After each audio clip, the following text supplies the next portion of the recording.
बारामती, लोणंद, फलटण, नीरा या भागात झालेल्या दमदार पावसामुळे अनेक दिवस रिकामी असलेल्या नीरा नदीच्या पात्रात आलेल्या पाण्यामुळे शेतकऱ्यांमध्ये सध्या आनंदाचे वातावरण निर्माण झाले आहे.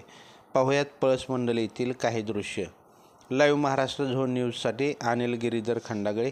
लाईव्ह महाराष्ट्र झोन न्यूजच्या यूट्यूब चॅनलला सबस्क्राईब करा, तसेच आमच्या फेसबुक पेजलाही फॉलो करा.